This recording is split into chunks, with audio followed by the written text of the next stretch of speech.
Olá, meus curiosos, sejam bem-vindos à Biblioteca Sombria.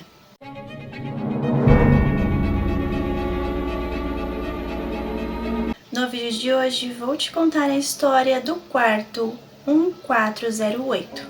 Você já entrou em um lugar que parecia errado?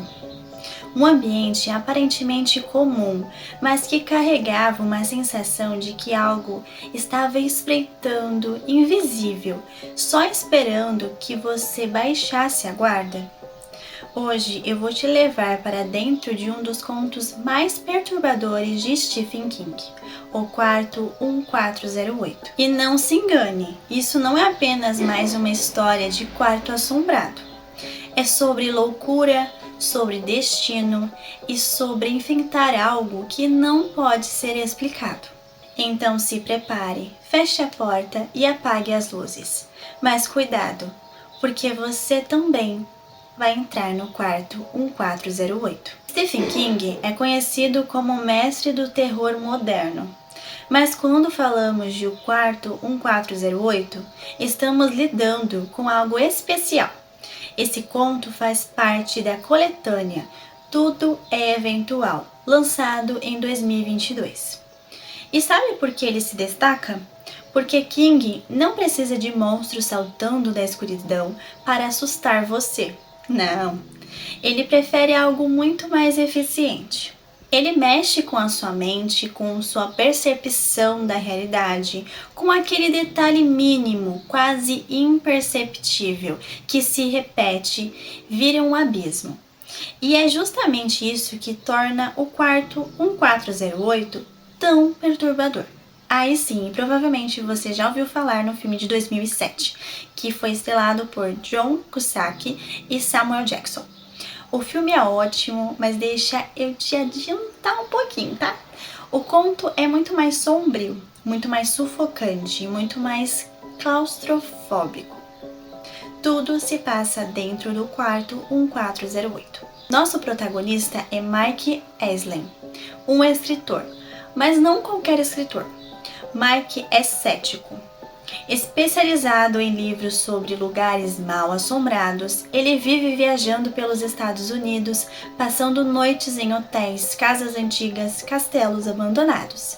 E sempre repete a mesma conclusão: não acontece nada, é tudo farsa. Fantasma, espírito, assombração, para ele isso não existe. E talvez seja justamente por isso que o destino escolheu Mike como vítima perfeita.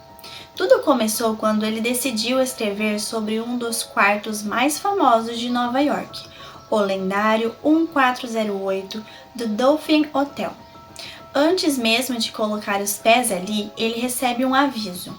O gerente, o Sr. Olin, faz de tudo para impedi-lo.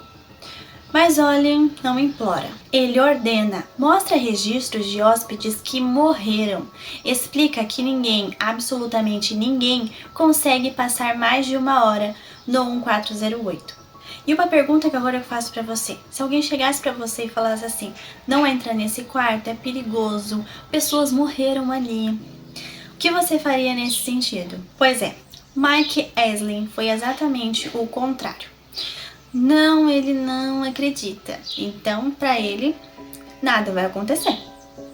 À primeira vista, o quarto parece normal, uma decoração comum, nada que chame atenção. Mas quem já entrou em um lugar carregado sabe, às vezes o problema não está no que você vê, mas no que você sente. E Mike começa a sentir. O relógio do rádio, por exemplo, muda sozinho.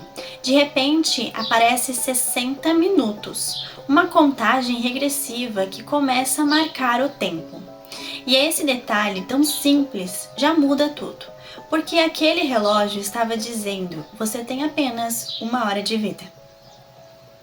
Aos poucos, o ambiente se transforma, as cores parecem distorcidas, as paredes mudam de lugar, a mobília se altera e quando Mike pisca, o que estava ali já não está mais. O quarto respira, o quarto olha, o quarto existe. E o mais aterrorizante é perceber que o 1408 não é assombrado por fantasmas. Não é um espírito que vaga por ali. O próprio quarto é a entidade. Um organismo vivo que se alimenta da sanidade de quem ousa entrar. Mike começa a perder a noção do tempo. As vozes chegam, o cheiro da morte se espalha. Ele vê rostos de pessoas mortas, alucinações que parecem reais, sensações físicas impossíveis de ignorar. Ele tenta resistir, mas cada segundo que se arrasta como uma eternidade. E o quarto vai se dobrando sobre si mesmo, até que tudo o que ele mais teme toma forma diante dos seus olhos. E aí que chegamos ao ponto final dessa experiência. Mike sobrevive? Sim. Ele consegue sair? Aí que vem a pergunta. Mas sobreviver não significa vencer. Ele escapa sim, mas deixa parte de si lá dentro. Sua mente foi corrompida, sua sanidade quebrada. Ele nunca mais será o mesmo homem. E o quarto 1408 continua lá, esperando o próximo. E é aqui que precisamos parar e refletir.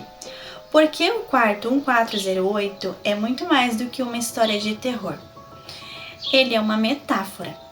Mike representa o cético, o homem que desafia o desconhecido.